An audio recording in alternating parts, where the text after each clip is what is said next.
welcome to my channel. I am Simran Sahani. तो class 12 sociology students, today I'll teach you chapter structural changes.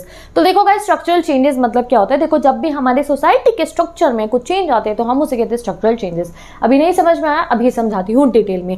तो देखो, structural change मतलब क्या होता है, कोई भी चेंज आना हमारी स्ट्रक्चर ऑफ द सोसाइटी में, हमारी सोसाइटी के जो इंस्टीट्यूशंस है उनमें अगर कोई चेंज आता है, हमारे इंस्टीट्यूशन को जो रूल्स गवर्न कर रहे होते हैं अगर उनमें अगर कोई चेंज आता है, उसको हम कहते हैं स्ट्रक्चरल चेंज। जैसे कि हमारी सोसाइटी के इंस्टीट्यूशंस कौन से होते हैं, जैसे कि फैमिलीज हो गई, स्कूल, रिलीजन, गवर्नमेंट, इकोनॉमी। अगर इनके चलने के रूल्स में कोई चेंज आता है, जैसे कि फैमिली के रूल्स में कोई चेंज आ रहा है, गवर्नमेंट की रूल्स एंड पॉलिसीज में कोई चेंज आ रहा है, इकोनॉमिक पॉलिसीज एंड रूल्स में कोई चेंज आ रहा है, रिलीजन में कोई चेंज आ रहा है, जब कोई चेंजेस आते हैं हमारे इन सोशल इंस्टीट्यूशन में, सोशल इंस्टीट्यूशन क्या हुए, फैमिली, गवर्नमेंट, स्कूल, इकोनॉमी, इनमें अगर कोई चेंज आता है तो हम कहते हैं देयर आर स्ट्रक्चरल चेंजेस। जब इनको जो रूल्स गवर्न कर रहे होते हैं, इनको जब कोई चेंज आता है तो हम कहते हैं ये क्या है, स्ट्रक्चरल चेंज है। अब structure change long and permanent होते हैं। The structure changes are long and permanent.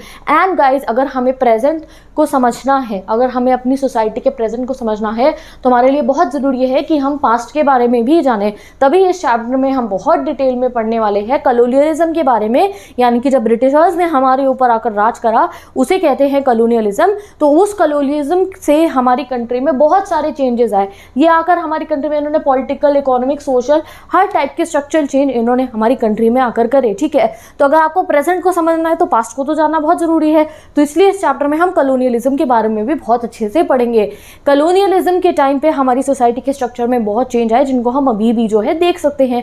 काफ़ी सारी चीज़ों में हम इस सबको जो है देख सकते हैं। इसलिए अगर हमें अपनी मॉडर्न इंडिया के बारे में पढ़ना है तो हमें कॉलोनियलिज्म के बारे में भी जानना बहुत ज़रूरी है, क्योंकि कॉलोनियलिज्म के थ्रू ही हमारी कंट्री में मॉडर्न आइडियाज़ आए थे। एंड जब ये मॉडर्न आइडियाज़ हमारी कंट्री में आए तो हमारी कंट्री की जो एजुकेटेड पॉपुलेशन थी, जो बहुत ज़्यादा परसेंट नहीं थी, तो उस समय की एजुकेटेड पॉपुलेशन थी, तो उन्हें समझ में आया कि कॉलोनियलिज्म, ये जो ब्रिटिशर्स हैं, ये जो कुछ भी फॉलो कर रहे हैं ये बिल्कुल पैराडॉक्सिकल है। पैराडॉक्सिकल है, एक तरीके से आप मान सकते हो कि बिल्कुल दोगले हैं। अपनी कंट्री में तो ये लिबरलिज्म, फ्रीडम एंड इस सब की बातें करते थे, और यहाँ हमारी कंट्री में आके ये हमें सारे राइट्स जो है हमारे डिनाई कर रहे थे, हमें लिबर्टी फ्रीडम नहीं दे रहे थे। और वहाँ पे इन्होंने अपने इतने सारे रेवोल्यूशन कर लिए थे और खुद को तो लिबर्टी फ्रीडम गाते रहते थे, यहाँ पे ये हमारे को वो प्रोवाइड नहीं कर रहे थे।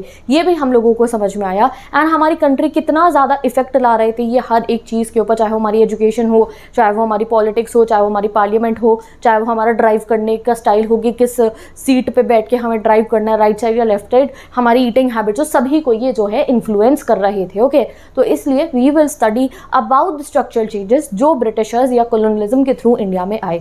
नेक्स्ट टॉपिक में मूव करते हैं। यहाँ हमें पढ़ाया गया है about the paradoxical impact of the English language, यानी कि जब इन्होंने वेस्टर्न एजुकेशन जो है इंडिया में इंट्रोड्यूस करी तो उसका क्या पैराडॉक्सिकल इम्पैक्ट इंडिया में पड़ा। ओके, तो जैसे आप अपनी बुक में आगे मूव करते हैं तो हमें जो है पूरा एक्सप्लेन करा गया the paradoxical effect of the English language, यानी कि पैराडॉक्सिकल से यहाँ पे हमारा मतलब है कॉन्ट्राडिक्टरी, कि पॉजिटिव भी है और नेगेटिव भी है इंग्लिश लैंग्वेज का इम्पैक्ट हमारी कंट्री में। तो सबसे पहले तो देखो, आपको पता है कि इंग्लिश लैंग्वेज बहुत ज़्यादा यूज़ है हमारी ऑल ओवर द कंट्री, बहुत ज़्यादा यूज़ करी जाती है। इवन कोई भी अगर आप टेक्स्ट बुक देखो, ज़्यादातर देखोगे तो लोग इंग्लिश में ही लिखते हैं। ठीक है, वी आर यूजिंग इंग्लिश, आप भी इंग्लिश में पढ़ रहे हो एंड वी सी कि हम काफ़ी चीज़ें इंग्लिश में ही कर रहे हैं। ठीक है, और अगर हमें इंग्लिश लैंग्वेज आती है तो हम ग्लोबल मार्केट में हमें काफ़ी अपॉर्चुनिटीज़ मिलती हैं। ग्लोबलाइजेशन में आप कहीं बाहर के देश में जा रहे हो तो वहाँ पे जाके आप बोल सकते हो, कम्युनिकेट कर सकते हो, जॉब भी सीख कर सकते हो, क्योंकि हमें इंग्लिश आती है। We are good in English. ठीक है, नेक्स्ट जो है मार्क ऑफ प्रिविलेज भी होती है इंग्लिश लैंग्वेज, यानी कि जैसे इंग्लिश आती है कहते हैं अरे वाह, ये तो बड़ी अच्छी इंग्लिश बोल लेता है, बहुत अच्छी बोलनी आती है इनको इंग्लिश। वहीं पे देखो, ये तो इसका पॉजिटिव इंपैक्ट हो गया कि ठीक है, ब्रिटिशर्स आए थे, इंग्लिश लैंग्वेज आई, हमें इंग्लिश आती है, मार्क ऑफ प्रिविलेज है, ग्लोबल मार्केट में फायदा मिलता है एंड ऑल दैट। बट इसका एक नेगेटिव इंपैक्ट भी है, वो क्या है कि जिसको इंग्लिश नहीं आती है तो उनको प्रॉब्लम फेस करनी पड़ती है इंग्लिश सीखना। आज के समय पे आप देखते हो कि हर कोई चाहता है कि नहीं, हमें इंग्लिश तो आनी ही चाहिए बोलनी। ठीक है, नेक्स्ट चीज़ देखो आप कि इसका एक और एक पॉजिटिव पॉइंट है, वो क्या है कि जब इंग्लिश इंट्रोड्यूस हुई एंड जब जितना डिप्राइव्ड सेक्शन थे उस समय पे हमारे सोसाइटी के, जब उन्होंने इंग्लिश एजुकेशन सीख करी, इंग्लिश पढ़नी शुरू करी, तो उससे बहुत सारी अपॉर्चुनिटीज़ जो है उनके लिए खुल गई। ओके, तो ये है एक contradictory impact of the English language. अब इस चैप्टर में गाइज हम बेसिकली कॉलोनियलिज्म से जो हमारे कंट्री में स्ट्रक्चरल चेंज है वो पढ़ना है, ठीक है। अब इसमें बेसिकली हमने पढ़ना है इंडस्ट्रियलाइजेशन एंड अर्बनाइजेशन के बारे में, अगले चैप्टर में कल्चरल चेंज पढ़ेंगे। एंड ये जो इंपॉर्टेंट क्वेश्चन है मैंने अभी जो आपको बताया paradoxical impact of English language, तो जितने भी इंपॉर्टेंट क्वेश्चन है इस चैप्टर के जो आपके एग्जाम में बोर्ड एग्जाम में आ सकते हैं उनकी मैंने एक पूरी वीडियो क्रिएट कर दी है। 20 क्वेश्चन, हर एक टॉपिक उसमें कवर हो रहा है, उसकी भी डिस्क्रिप्शन बॉक्स में वीडियो की मैंने, वहाँ से जाके इंपॉर्टेंट क्वेश्चन कर लेना, यहाँ मैं आपको पूरा चैप्टर पढ़ा देती हूँ, ठीक है। तो नाउ सबसे पहले हम स्टार्ट करते हैं अपना टॉपिक अंडरस्टैंडिंग कॉलोनियलिज्म। तो गाइस कॉलोनियलिज्म मतलब क्या होता है आप ये समझो। तो कॉलोनियलिज्म मतलब तो सिंपल ये होता है कि जब एक कंट्री दूसरी कंट्री के ऊपर आके रूल करना शुरू करते तो उसको हम कॉलोनियलिज्म कहते हैं। बट हमारी कंट्री में जब कॉलोनियल रूल आया यानी कि ब्रिटिशर्स ने आके जब राज करा तो इन्होंने सिर्फ ऐसा बस ये नहीं कि आके रूल करना शुरू कर दिया, इन्होंने बहुत सारे चेंजेस भी लेकर आए हमारी रेलवेज में, इंडस्ट्रीज में, पोस्टल सिस्टम के अंदर, सोशल कल्चर इकोनॉमिक सभी टाइप के चेंज ये लेकर आए। अब ये जो कॉलोनियलिज्म था हमारा, ये कैपिटलिस्टिक कॉलोनियलिज्म था। ये जो पहले ज़माने में हमारे यहाँ पे जो है कॉन्कर करा जाता था उससे काफ़ी डिफरेंट था। देखिए there is a huge difference between the empires of pre capitalistic times and the capitalistic times. ये जो ब्रिटिश एम्पायर था, आए तो एम्पायर ही तो बोलते हैं उसको हम कॉलोनियलिज्म को, ब्रिटिश एम्पायर हो गया।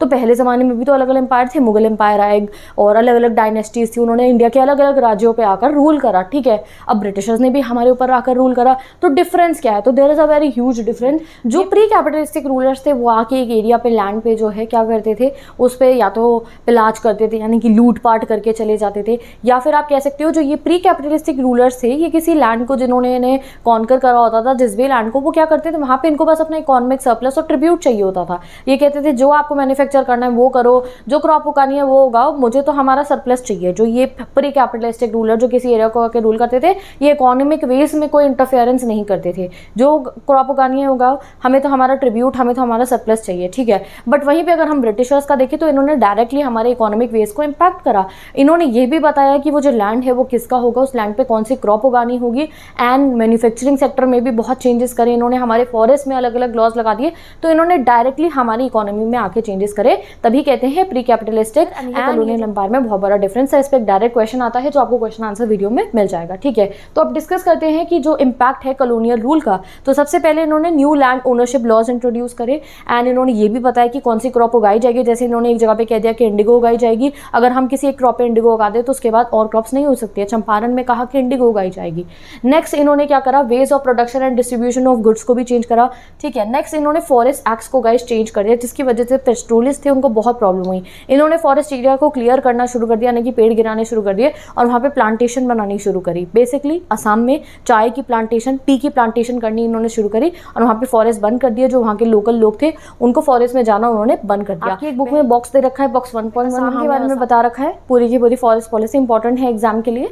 तो फॉरेस्ट पॉलिसी असम की पहले क्या थी कि लेज़े फेयर था, यानी कि कोई भी जा सकता है वहाँ पे फॉरेस्ट के अंदर, anyone can go in the forest and वहाँ पे टिम्बर, फ्रूट्स कुछ भी आप कलेक्ट कर सकते हो। बट इन्होंने उस पॉलिसी को चेंज करके क्या कर दिया, लेज़े फेयर से पॉलिसी को एक्टिव कंट्रोल कर दिया। इन्होंने फॉरेस्ट को कंट्रोल करना शुरू कर दिया। 1861 में हमारे यहाँ पे रेलवेज जब इंट्रोड्यूस होती हैं तो रेलवेज में जो स्लीपर्स होते हैं वो बनाने के लिए इन्हें टिम्बर यानी कि वुड की जरूरत थी। टिम्बर हमें फॉरेस्ट में मिलता, तो उसके लिए इन्होंने जो पहले गवर्नमेंट के अंडर में जितना फॉरेस्ट एरिया आता था उसको बहुत ज़्यादा एक्सीड कर दिया, यानी कि अपने एरिया में बहुत सारा फॉरेस्ट ले लिया और उससे जितने भी ट्राइबल पॉपुलेशन थी उनको बहुत ज़्यादा प्रॉब्लम हुई। यानी कि अब वो जो है उनके एरिया, उनके पास से फॉरेस्ट चला गया। एंड आपको पता है कि ट्राइबल पॉपुलेशन तो डिपेंड ही फॉरेस्ट पे करती है अपनी लाइवलीहुड के लिए। दूसरा, it led to the movement of people. Colonialism की वजह से लोगों का बहुत ज़्यादा मूवमेंट हुआ अक्रॉस आवर कंट्री। सबसे पहले तो असम में इन्होंने प्लांटेशन यानी चाय पत्ती उगानी शुरू कर दी, तो प्लांटेशन के लिए वर्कर्स चाहिए होते जो वहाँ पे काम करेंगे। तो झारखंड से बहुत लोग कहाँ गए, हमारे असम में गए। लोग ब्रिटिश प्रेसिडेंसी जैसे बंगाल और मद्रास में मूव करके गए, क्योंकि वहाँ पे गवर्नमेंट एम्प्लॉयज़ चाहिए थे, प्रोफेशनल लोग चाहिए थे जैसे कि डॉक्टर्स एंड लॉयर्स। तो काफ़ी सारे लोग वहाँ जाके मूव करे एंड ये एक यहाँ पे मिडिल क्लास इमर्ज हो गई बंगाल में और मद्रास में, ठीक है। असम में ये झारखंड से लोग प्लांटेशन के लिए गए, बंगाल और मद्रास में government employees and professional like lawyers and doctors बनने के लिए different parts of the country के लोग वहाँ गए एंड यहाँ पे मिडिल क्लास इमर्ज हुई। अब जो है कई बार जो है ये बाहर के देश में भी हमारे यहाँ के लोगों को भेज देते थे, जैसे कि ये इनकी बाकी भी तो कॉलोनीज थी, अलग अलग कॉलोनीज थी। जैसे एक एग्जाम्पल दे रखा है बुक में, मॉरिशस 5 साल के लिए भेज दिया जाता था वहाँ पे काम करने के लिए। तो इन्होंने बाकी कंट्रीज़ में भी हमारे यहाँ जैसे एशिया, अफ्रीका एंड अमेरिका, बहुत सारी कंट्रीज़ में इन्होंने शिप में हमारे यहाँ के लोगों को बिठा के भेजा। और उन्होंने शिप की कंडीशन इतनी वर्स होती थी कि काफ़ी लोग तो रास्ते में ही उनकी डेथ हो जाती थी, और बहुत कम लोग ही थे जो वहाँ पे वापस आ पाते थे कभी भी। ठीक है, तो बहुत ज़्यादा इनका इफेक्ट था, जैसे कि हम मॉरिशस वाला मैंने केस मेंशन कर दिया है। ठीक है, अब आगे गाइस नेक्स्ट इंपैक्ट इनका क्या था, काफ़ी सारे इंपैक्ट हमने पढ़ लिए। पहला हमने पढ़ा कि इन्होंने क्या करा, डायरेक्टली ये बताया लैंड किसका होगा, कौन सी क्रॉप उगाई जाएगी। नेक्स्ट इंपैक्ट हमने पढ़ा इन्होंने मैन्युफैक्चरिंग में भी काफ़ी सारा ऑल्टरेशंस करी। उसके बाद हमने क्या इंपैक्ट पढ़ा कि इन्होंने क्या करा, हमारी फॉरेस्ट पॉलिसीज़ को चेंज करा। उसके बाद हमने क्या पढ़ा, इन्होंने मूवमेंट ऑफ पीपल हुआ इनकी वजह से। नेक्स्ट इंपैक्ट जो ये आप कह सकते हो, इन्होंने अपने स्ट्रक्चर को यानी कि अपनी फंक्शनिंग को स्मूथ बनाने के लिए इन्होंने हमारे यहाँ पे वेस्टर्न एजुकेशन जो है इंट्रोड्यूस करी, यानी कि इंग्लिश इंट्रोड्यूस करी। अब वो इंग्लिश इन्होंने हमारे भले के लिए नहीं करी थी कि हम एजुकेटेड हो जाए, बेसिकली इन्हें अपना काम करवाना था। ठीक है, अब अपने यहाँ पे बहुत सारा जो कुछ भी स्ट्रक्चर अपना चला रहे थे उसमें एम्प्लॉयज़ चाहिए। अब इन लोगों को तो इंग्लिश बोलनी आती थी, तो भैया इंडियंस को तो नहीं आती थी, तो इसलिए इन्होंने इंग्लिश एजुकेशन इंट्रोड्यूस करी सो दैट हम लोग इंग्लिश सीख पाए और इनके लिए काम कर पाएँ। ठीक है, तो बेसिकली इनका इंटेंशन क्या थी, वेस्टर्न एजुकेशन लाने की हमारी कंट्री में, सो दैट ये लोग भी अपने इंस्टीट्यूशन में हमसे काम करवा पाए। बट इसका एक अलग इफेक्ट पड़ता है क्या, कि जब हमारे यहाँ के इंडियंस ने एजुकेशन सीख करी, उन्होंने इंग्लिश सीखी, वेस्टर्न आइडियाज़ को समझा, तो इन्हें वो पैराडॉक्स समझ में आया, इनका दोगलापन समझ में आया। तो ये अपनी बुक्स में और अपनी कंट्री में लिबर्टी फ्रीडम करते रहते हैं, और इंडिया में तो कोई लिबर्टी फ्रीडम इन्हें नहीं देना है। तो इस वजह से इंडिया में नेशनलिज्म की फीलिंग डेवलप हुई। वही हमारे एजुकेटेड डेलीगेट्स जो थे वही नेशनलिस्ट लीडर्स बने। ठीक है, बड़े बड़े जो हमारे समझदार डेलीगेट्स थे, जो इंग्लिश बोलते थे, लिखते थे, समझते थे, उन्हें समझ में आया कि ब्रिटिशर्स क्या कर रहे हैं, पैराडॉक्स कर रहे हैं, खुद की कंट्री में फ्रीडम और लिबर्टी ला रहे हैं, इंडिया में ऐसा कुछ नहीं ला रहे हैं। तो वो नेशनलिज्म फ्रीडम स्ट्रगल उन्होंने लॉन्च करे, तो इंग्लिश की वजह से हमारे यहाँ पे नेशनलिज्म की फीलिंग भी इंक्रीज हुई। ठीक है, नेक्स्ट टॉपिक पे मूव करते हैं गाइस। अब हम वो क्या है, हमारा कैपिटलिज्म एक ऐसा सिस्टम होता है जिसमें मीन्स ऑफ जो प्रोडक्शन है वो प्राइवेटली ओन्ड होती है, और उनका एक सोल क्या होता है, पर्पस मैक्सिमाइजिंग प्रॉफिट्स, यानी कि प्रॉफिट्स कमाने के लिए। वैसा ही कुछ गाइस ये कॉलोनियलिज्म का भी था। जो ये कॉलोनियलिज्म था उसमें भी ये लोग सिर्फ मैक्सिमम प्रॉफिट्स के बारे में सोचते थे, एंड दोनों की ही मैक्सिमम प्रॉफिट करने की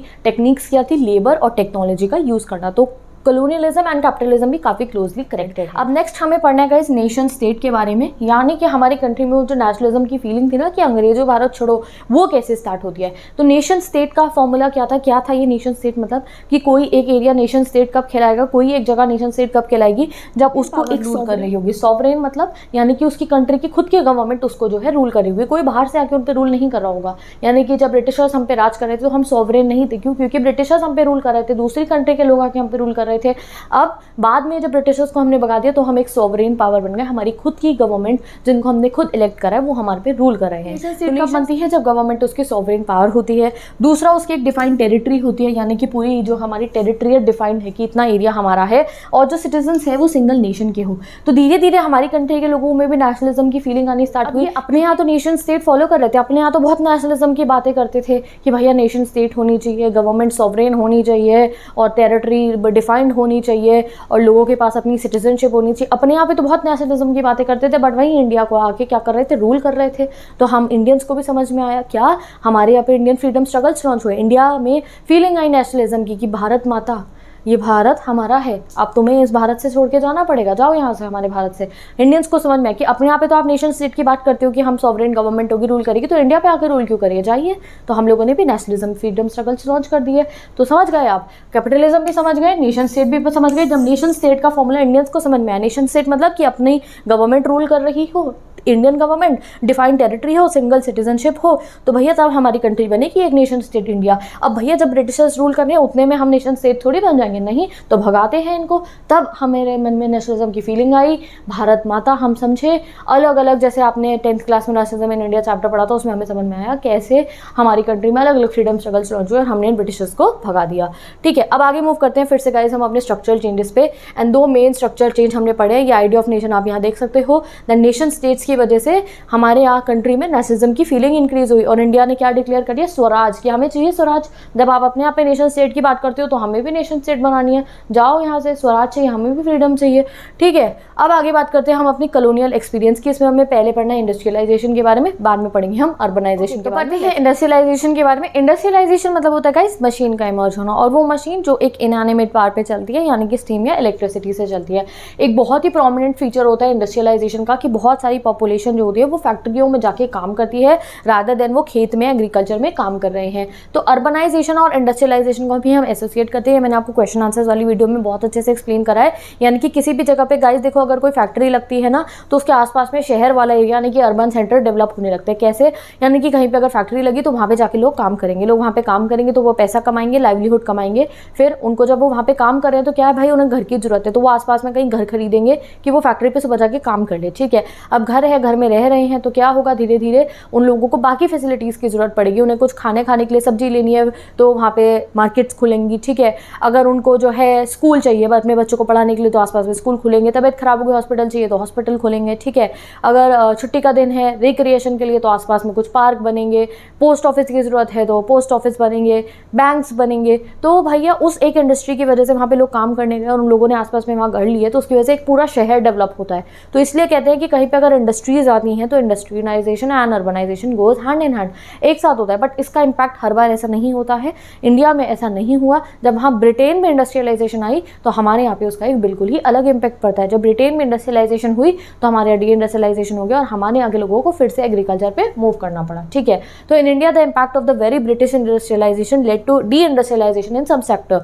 तो ब्रिटेन वालों ने जब अपने यहाँ पे इंडस्ट्रीज लगाई तो हमारे यहाँ तो डी इंडस्ट्रियलाइजेशन होना शुरू हो गया। क्या हुआ, हमारे यहाँ की सबसे बड़ा इम्पैक्ट पड़ा था हमारे कॉटन एंड सिल्क मैन्युफैक्चर्स पे। हमारे यहाँ पे कॉटन एंड सिल्क मैन्युफैक्चर होती थी और बाहर के देशों में एक्सपोर्ट होती थी। बट यहाँ ब्रिटेन में मैनचेस्टर में इन लोगों ने क्या करा, इंडस्ट्रीज़ लेकर आए और इन्होंने चीप रेट पे अपने जो है क्लॉथ मैन्युफैक्चर करना शुरू कर दिया। अब लोगों ने, इनका चीप रेट का होता था मैनचेस्टर का और हमारा जो सिल्क और जो कॉटन होता था वो महंगा होता था, तो हमारा खरीदना बंद कर दिया और इनका जो है इम्पोर्ट राइज हो गया क्योंकि इनका कपड़ा जो था सस्ता था। इसको मैनचेस्टर कॉम्पिटिशन भी बोला जाता है। यानी कि जब इन मैनचेस्टर में अलग अलग इंडस्ट्रीज सेटअप हुई, वहाँ पे जो कपड़ा बना वो चीप रेट का था, वहीं हमारे कपड़े जो थे वो थे काफ़ी महंगे as compare to the Manchester one cotton and silk वाले। तो इसलिए हमारा एक्सपोर्ट जो है डिक्लाइन हो गया। This period also saw the further decline of cities such as Surat and Masulipatnam by Mumbai and the Madras Guru.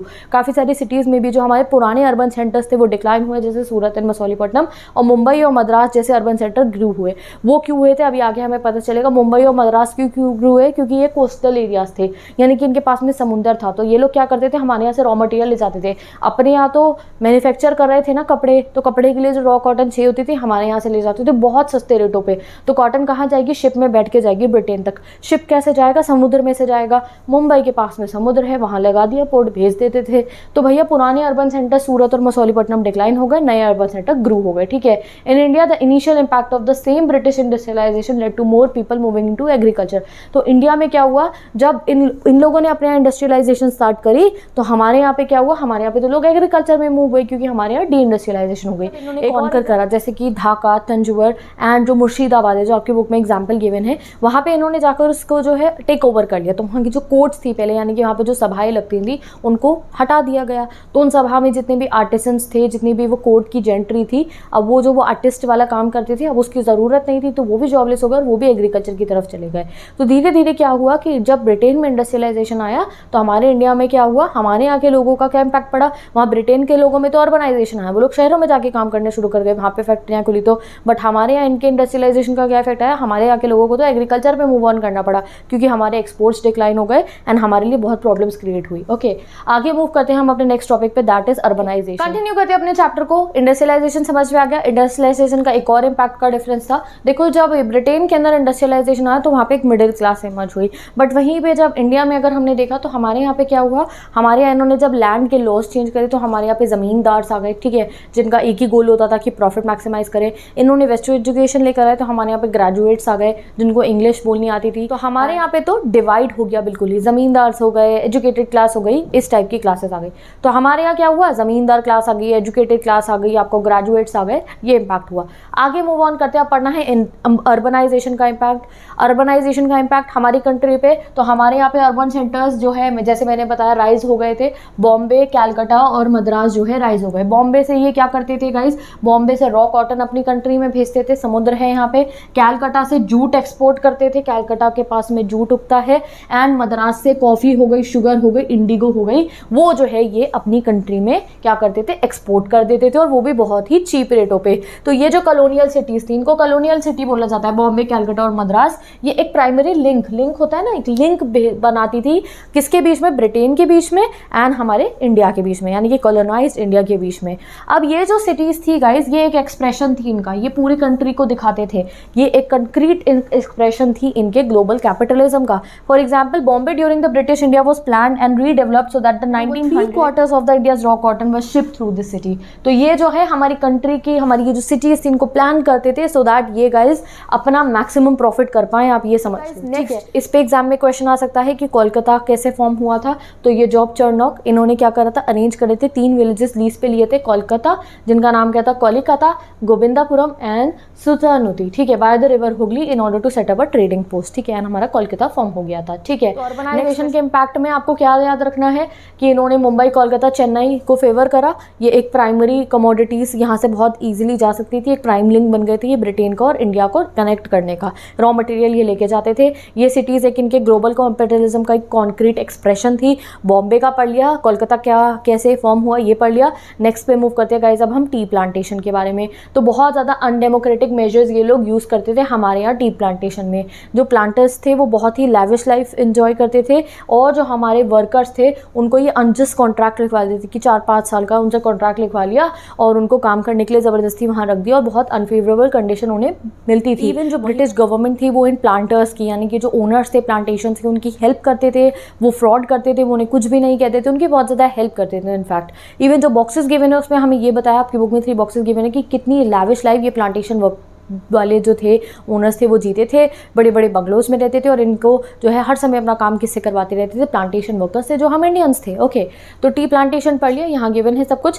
Next topic पे मूव करते हैं, industrialisation and independent India. Okay guys, तो अब बात करते हैं हम अपनी industrialisation and independent India. Independent India में इंडस्ट्रियलाइजेशन कैसे हुई उसके बारे में। तो जब ब्रिटिशर्स हमारे यहाँ पे थे, हमें पता था इन्होंने क्या करा, बस और बस एक्सप्लॉइट करा इंडिया को, इंडिया के डेवलपमेंट के लिए कुछ नहीं करा। तो अब हमारी ड्यूटी थी कि अब हमें इंडिया को डेवलप करना है। ओके, जो स्वदेशी मूवमेंट था उसने बहुत ज़्यादा इस आइडिया स्ट्रेंथ कर रहा था कि हमें अपनी नेशन की इकोनॉमी को जो है स्ट्रेंथ करना चाहिए। स्वदेशी मूवमेंट में क्या कहा गया कि हमें अपने गुड्स को यूज़ करना चाहिए, स्वदेशी सामान, अपनी कंट्री में बनाए गए गुड्स को यूज़ करना चाहिए। बाहर के इंपॉर्टेंट जो चीप प्रोडक्ट्स हैं उन्हें यूज़ नहीं करना चाहिए, जैसे खादी के कपड़ों को यूज़ करना चाहिए रादर देन बाहर के चीप प्रोडक्ट्स को उस समय पे यूज़ करें। अगर खुद में हम अपनी नेशन इकोनॉमी को स्ट्रॉन्ग करना है तो हमें स्वदेशी चीज़ों को अपनाना होगा। स्वदेशी मूवमेंट में इस आइडिया को बहुत ज़्यादा एम्फेसिस करा था। प्लस जो मॉडर्न आइडियाज़ जब आए, जब लोग मॉडर्न हुए तो उन्हें समझ में आया कि पॉवर्टी प्रिवेंटेबल है। पहले ऐसा लगता था कि पॉवर्टी प्रिवेंटेबल नहीं है, गरीब है तो गरीब ही रहेंगे, बट मॉडर्न आइडियाज़ ने ये समझाया कि पॉवर्टी हटाई जा सकती है कैसे, अगर हम नेशन की इकोनॉमी को जो है वो स्ट्रेंथन कर दे। अब जब हमारे यहाँ इंडस्ट्रियल पॉलिसीज़ बनानी थी इंडिया की ग्रोथ के लिए, तो हमने क्या ध्यान रखा कि रैपिड इंडस्ट्रियलाइजेशन करेंगे, बहुत सारे इंडस्ट्रीज लगाएंगे, बट एक चीज़ का ध्यान रखना है कि ग्रोथ तो हो, साथ में सेल्फ इक्विटी भी हो, यानी कि विकास तो हो बट सबका साथ में हो। समझ गए ना आप, कि हर एक एरिया में डेवलपमेंट आए। ओके, नेक्स्ट जो है क्या करा गया इंडस्ट्रियलाइजेशन लाने के लिए, डेवलपमेंट हुई हैवी मशीन मेकिंग इंडस्ट्रीज़ की। हैवी इंडस्ट्रीज़ जो मशीन मेकिंग इंडस्ट्रीज़ है, जैसे iron and steel and all that, इन सबको सेटअप करा गया।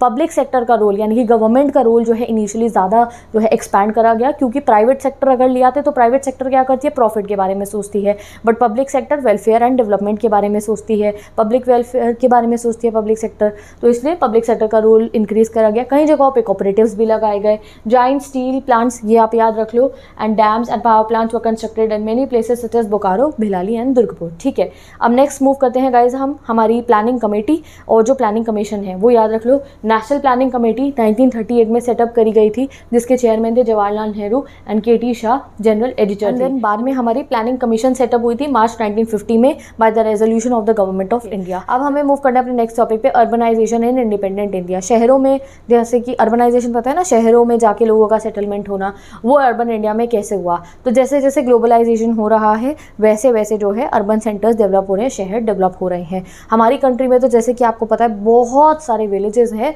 तो हमारे यहाँ पे भी बहुत सारा अर्बनाइजेशन हुआ। लोगों ने अर्बन सेंटर्स में जाके रहना शुरू करा, विलेजेस से लोग शहरों में जाके रहना शुरू हुए, बट इसका इम्पैक्ट काफ़ी डिफरेंट था, यानी कि इक्वल इम्पैक्ट नहीं था। तो वो जो इम्पैक्ट है वो आइडेंटिफाई करा है एम.एस.ए. राव, एक सोशोलॉजिस्ट ने, और वो इम्पैक्ट उन्होंने 3 कैटेगरीज में डिवाइड करा है, जो मैं अभी आपको समझाती हूँ तीनों कैटेगरीज, एंड फिर ये हमारा चैप्टर कंप्लीट हो जाएगा। तो अर्बनाइजेशन का बेसिकली 3 इम्पैक्ट पड़ा। पहला क्या था, उन विलेजेस में जो सिटीज़ से दूर थे, जो विलेजेस सिटीज़ से दूर थे वहाँ पे जो विलेजर्स थे वो जाते थे सिटी में काम करने, वहाँ पे जो थे वो पैसा कमाते थे एंड कुछ पैसा अपने घर पे भेज देते थे, ठीक है। तो ये फार ऑफ सिटीज से इम्पैक्ट पड़ा, जो विलेजेस सिटी से दूर थे।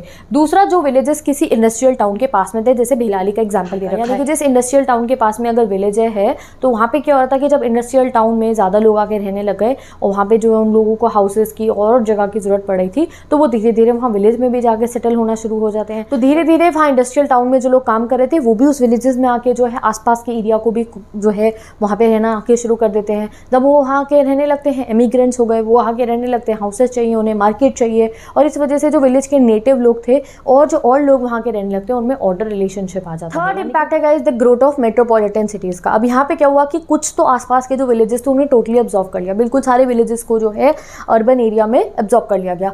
कुछ विलेजेस ऐसे थे उनका बाकी का तो सारा एरिया अब्जॉर्व कर लिया गया था, बट जहाँ पे लोग रहते थे, इनहेबिटेंट्स थे जहाँ पे, उसको छोड़ दिया गया था। ये कंप्लीट हो गया बस दिस होल चैप्टर। अब अगर आपको इस चैप्टर के इंपॉर्टेंट क्वेश्चन चेक करने हैं, मैंने बहुत सारे इंपॉर्टेंट क्वेश्चन इस चैप्टर के करा दिया, डिस्क्रिप्शन बॉक्स में प्लेलिस्ट गिवन है, you can go and watch it. Bye bye, take care, best of luck, मिलते हैं नेक्स्ट वीडियो।